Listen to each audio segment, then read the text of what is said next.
Hello, everyone, and welcome to the Seeking Excellence podcast. I'm your host, Nathan Crankfield, the founder of Seeking Excellence Ministries, and it is great to be with you today. And so today we're going to go over an overview of what is Seeking Excellence. We're going to answer the question, what is the purpose of this ministry? What is the purpose of what we're trying to accomplish here with the podcast, Instagram, Facebook, YouTube, the blog, and the team we're developing, the movement we're trying to start? What is our philosophy in our approach to the spiritual life and our approach to general life success? What does it look like? What does excellence mean? And I think that that's really important. So we want to break down a lot of those things today, explain kind of our brand, what we're trying to promote. And the first thing I want to do is kind of walk you through our philosophy. So our philosophy kind of breaks down to these three major roles that I feel like we've forgotten about and that are critical to who we are called to be as Catholics, as Christians, as good human beings, right? So the first one I want to talk about is we're called to be disciples. So first thing we're called to do is we're called to follow God, right? And so when you give your life over to God and you commit yourself, and we do this every weekend. Every weekend we profess our faith. We're committing ourselves back to God, right? We receive communion. We're in communion with the church. We're committing ourselves that we're going to be disciples of Jesus. And that means that we have to follow God. That means we have to obey his commandments. That means that we have to learn from him. When you think about what it meant to be a disciple back in Jesus's time, it meant to be someone who was, as they say, covered in the dust of your rabbi, right? So that meant that you were eating, you were sleeping nearby, you were living with, you were doing life with your rabbi. And that's what we're called to do. We're called to do everyday life with Jesus and with, bringing God in every decision that we make. After we are transformed and while we are transformed, so it's not always after, it's not a shift, it's not a graduation that we go into this next phase, but as we're being transformed, there's a certain point where we become ambassadors for Christ. St. Paul says that we are ambassadors for Christ. God's making his appeal to you through us, right? And then we know that the world is dark and lonely and hopeless and a painful and tough place, right? There's a lot of chaos going on out there, especially right now, which is why I think this is so timely. It's such a timely message, is that there's a lot of chaos out there in the world, and we know that we are called to be ambassadors for God out in the world. We're called to get, our fire sparked and lit and stoked, and then we're called to take that light out into the world and to let it shine before others so that others may see our good works and give glory to our Father who's in heaven, as Jesus tells us in Matthew 5 when he calls us the light of the world. So what does it mean to be an ambassador? Man, have you ever met a U.S. ambassador? I got to one time when I was in Lithuania as a cadet in the Army. And it was like this lady, she spoke like 7 languages. She had an incredible background of all these different professions and jobs and things that she had done. She was an amazing human being. And it's like, she's literally like deployed kind of constantly, like out there in Lithuania, always representing the United States of America. And that's what we are as we're here on earth. This is a place that we're passing through. This is not our home. This is a place that we are passing through on our way to get back to heaven, right? So in this journey to heaven, we are here as foreigners in this land, representing the kingdom of God here while we're on earth. And it's time that we embrace that identity. It's time that we embrace the responsibilities that come along with it. And so we want to call you to that. The third one I want to talk about is a soldier. St. Paul tells us to be a good soldier of Christ. I know that you've heard the scripture reading about putting on the whole armor of God so that you can withstand the battles that we face. And it's important for us to recognize that we are in a battle. There's a battle obviously right now between good and evil going on in our world. And we're called to stand up and fight for good. We're called to fight for other people, fight for those who can't fight for themselves, the most vulnerable in our society. And that's what we're called to do. But a lot of times we forget that, to be a good soldier, to be ready to fight, to be ready to withstand, hardship and war, we have to have some grit. We have to have some toughness to us. And how do we develop that? How do we develop mental toughness? How do we develop the physical endurance, the spiritual endurance, the emotional endurance to go, this entire life carrying our cross each and every day, to pick up our cross each day as Jesus tells us to do? How do we do that? We want to talk about that. We have a lot of veterans in our community, and, myself as a former infantry officer, like I want to bring some of that mentality, some of that philosophy that it takes to rise up, the lessons that I learned in Ranger School and deployed to Afghanistan and things like that. We want to apply those to our spiritual lives, our professional lives, everything that we do in life. We want to let it permeate throughout everything that we do so we can truly seek excellence, right? And excellence, as Aristotle said, is not an act, but a habit. So that means that excellence is not something that I can just seek after in one area of my life. It means that I have to have a mindset, a philosophy, an approach to life that demands that I pursue excellence in all areas of my life, right? So I hold myself to a high standard in every area of life. And so we want to kind of clarify, what does that look like? What does it look to be a modern day Renaissance man, a Renaissance woman, someone who is extremely well-rounded and is pursuing their best in everything they're doing? It doesn't mean that you're going to be The Rock, mixed with Albert Einstein, mixed with, Mother Teresa. No, it just means that you're going to be pursuing your best, pushing yourself, and trying to constantly grow in all these different areas of life, right? So when you're pushing yourself, what your full potential might look like. And if you don't, then it's time to stop and really think about it and consider it. And that's what we're going to do. We're going to evaluate where we're at, where we can get to, and then we're going to take these practical, real steps. We're going to hear people's testimonies and journeys along the way of how they've gotten themselves further along down the road in these different categories of life. And we're going to break those down, and we're going to journey together to becoming better so that we can live more fuller lives and be the best Christians, Catholics, men, women, citizens of the United States of America, citizens of the world that we can possibly be. So we kind of break down these pillars, what I call the pillars of excellence, right? And there's 7 pillars that come down to this. And so what I think is really important is for you to understand that the spiritual life is the beginning, the end, and everything in between. That is absolutely the most important thing. But one thing that I've started to realize that I've learned through my time of living my life, of witnessing my family members, my friends, acquaintances, coworkers fall, ebb and flow in their spiritual life, witnessing myself ebb and flow in my spiritual life, and really taking the time to evaluate, reflect, and dig in to decide what is the root cause of these struggles. What is the root cause of people, falling off the path? I kind of came down with these different areas, and a lot of it came from reading and different things as well. So I definitely don't take credit for all of this. I wasn't the first person to kind of break the human person or life down into these categories. But I think these are the most important ones. And so understanding the spiritual life is the first and foremost and most important. But what I think is that these other 6 categories, so spiritual is one of the pillars.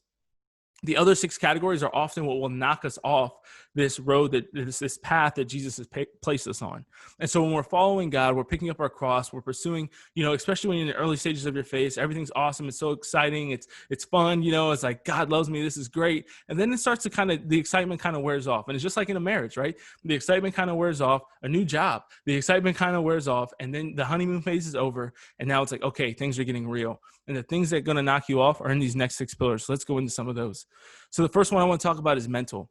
So the mental pillar covers a lot of different things. Mental toughness, as I've already named, is one of those things. We want to have a commitment to being a lifelong learner, I don't care if you don't like reading. I don't care if you don't like listening to podcasts, if you don't like watching educational stuff on YouTube, if you hate staying up to date with any news or what's happening in the world. We're going to promote and encourage you to be a lifelong learner. And that can be in a myriad of different things. The important thing is that you're continuing to use your brain, because as you can see in the world today, too many people have put their brain into neutral and they're just kind of drifting along. So we want to constantly be challenging ourselves and pushing ourselves to be lifelong learners. We're going to learn also about mental health, because mental health is incredibly important. I personally believe that preventative mental health, just like preventative in any health, preventative health is better than treating something after you've already neglected it so long that you have a serious problem with it. So some people, of course, are not going to be able to just apply some of the principles that we teach because they have actual chemical imbalances or certain serious mental health issues. But for the majority of us, we can practice what is preventable or preventative mental health habits, so we can have healthy mental states of life, and we can really start to experience what thriving is like as human beings in our minds, and just understanding what it means to have a peaceful, strong, disciplined mind. The next pillar we're going to talk about is emotional. So emotional is huge. And this covers a lot of different things, right? So within this, I kind of link in leadership, because I think leadership is influence. And I think that it has a lot to do with being able to recognize, being able to grow in your EQ. And what your EQ is, your emotional quotient, is being able to really recognize your emotions within yourself and to handle them. And then be able to recognize emotions in other people and to identify them and be able to handle them a little bit as well to the best that you can. And to be able to influence those, And so emotional health, under this, we also have relationships of all sort, your dating relationships, marriage, friendships, professional, work relationships, whatever it might be. Your relationships are going to come into this as well. We'll talk about things like the emotions wheel, your emotional intelligence, and just how you can constantly grow that. And also how you can be emotionally healthy, because we don't want you to be emotionally unhealthy either. Physical, speaking of health, physical, I'll tell you what, especially when it comes to church people, it drives me insane how much we tend to ignore physical fitness. Physical fitness and nutrition are paramount to living a healthy, happy, long, full life. And it's just so important. And the biggest thing that I think we miss out on as a church in neglecting our physical fitness is the mental toughness, the mental discipline, and just the good habits that come along with it. when you push yourself and you become tougher or more disciplined or more courageous in any area of life, it automatically will bleed over into other areas of your life. And so I think that a lot of the fear that we have, the complacency that we have in our faith, and the complacency that we have as parents in our marriages and all these different areas of life come from the fact the best training ground to develop some of those habits and some of those virtues is in the gym, or it's on the road, or wherever you feel most comfortable lifting. Not everybody has to be a meathead. I recognize that I can be a meathead some days. Not everybody has to be that, but you have to have some type of disciplined routine of just being active and being physically fit. It's so important. It's so, so important. I'm a true, strong believer in that. The next one we're going to talk about is financial. So financial, I know I talk to a lot of young people, and finances, budgeting, investing, all that stuff is like, I mean, it's foreign, you know. We often complain. It's amazing how often you can see Facebook posts and Instagram stories or whatever it might be of people complaining that, oh, we should be teaching these classes in high school. And it's like, well, you know that you can learn them for free on YouTube, or there's tons of books written about these things, you know. And people complain about the past of things that you weren't taught in times that would have undoubtedly been helpful times to learn them. But what are you doing now to grow in those areas? What are you doing now to learn about these things? And what are your habits now to grow that? And how are you helping other people to grow in that as well? We'll talk about taking care of your own personal finances, investing, planning for your financial future, and also generosity, which is a huge neglected part of the faith, especially amongst people in their 20s and below. I know I talk to people all the time about, hey, like, how's your tithing? What's your tithing plan? And people, we just don't do it. We're really bad about it. And it's something we literally have to change because we can't sustain it. And it's one of the tenets of our faith that we support the priest, we support the church, and that's how we're going to go forward. And we have to develop generous hearts in order to have grateful hearts, and gratefulness that will continue to reciprocate and develop and overflow. It has to flow into generosity eventually. Next, we'll talk about our professional excellence. So professional excellence. So you were made, St. Joseph, like, you were made to work, baby. Like, you were made to get after it. Like, you might hate your job right now, but we'll talk about some of those things. We'll talk about discerning your vocation, getting along with your boss, applying for jobs, interviewing. Like, we want to break down all these different things so that you can thrive as a human, because this is a huge part of your life. You spend a lot of your time at work in your professional, your professional setting. And so we want to talk about how you can best thrive there. Also, how you can evangelize and be a light in the world, in this secular world, because that's something that I had to experience, being just plunged into the infantry, coming right out of Mount St. Mary's University, where I was super on fire in my faith in one of the great Catholic bubbles in America, and then just plunged into the world in the infantry. And it was something else, but I learned a lot through the process, and we want to share that with you. We want to share other people who have learned some serious life lessons in that area as well. And then the last one that we'll talk about is social. And so social is kind of my category to encompass some of the things that have been dear to our hearts, near to our hearts in recent months, especially, you might have read some of my letters, If Only Life Were Black and White Like Me, on racism, on faith and racism. I did a video series with Bobby Angel that we're going to be putting on the podcast as well.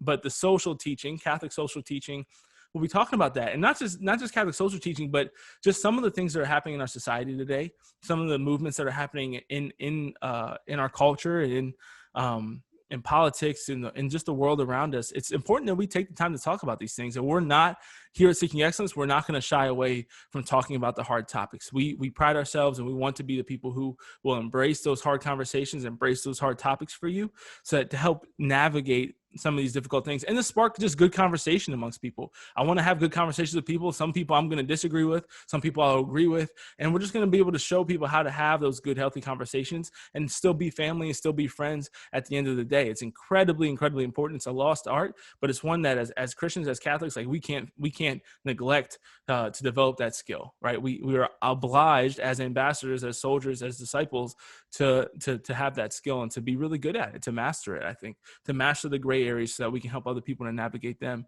in times of need. So I want you to think about that. So we're going to talk about all those different 7 pillars. It's going to be awesome. We're going to be rotating through. I have just an outstanding team here at Seeking Excellence that's helping me to put all this stuff together. And so you're going to be hearing from different people. We'll be doing different Instagram lives each week with different people that will be highlighting different topics. And then I'm going to have my priests. We'll have our main priests that we're going to be Father Jonathan Meyer and Father Chase Hildrenbrink. Father Meyer serves on our board of directors, and Father Chase serves as our chaplain for Seeking Excellence. And then we have, we're going to have consistent people writing on our blog team. And then we'll also have consistent people kind of contributing to the podcast. But you can expect a podcast from me each week. And then it'll probably be me and a priest once a week as well. And then we'll likely be uploading some of the Instagram lives and stuff that we do onto the podcast as well, just for convenience, so that people can hear them there also. And so we are really, really excited to be starting this. I mean, launching a podcast is something that's been a dream of mine for a really, really long time. But guys, I just want to stress to you the importance of living this well-rounded life. And it is difficult. I understand it's overwhelming to think about trying to be good at all these different areas. Can be a lot. But I can tell you what's even more stressful is neglecting these areas and seeing how it comes back to bite you. You all know somebody, I bet, who has failed in one of these different categories and just neglected them. And they've either fallen into a toxic relationship, they've let their mental health just deteriorate and did not practice good habits there. They're incredibly mentally weak. They stopped being a learner. They neglected their finances, and they've let their physical fitness and stuff go. You've seen the impact that has on people's self-image. You've seen the impacts that it has on people's spiritual lives. You've seen the way that it impacts marriages and families.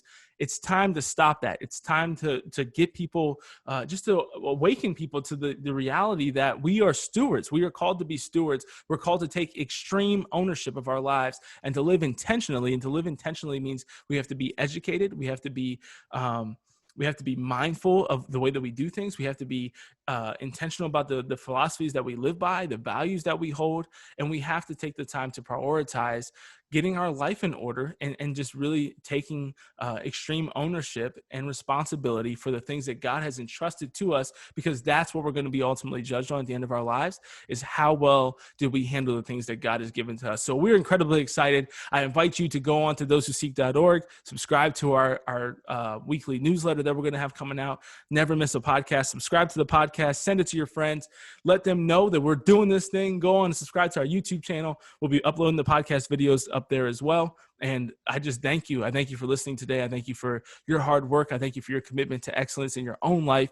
And I challenge you today to really think about what needs to change in your life, because there's no better time than right now to start making a difference.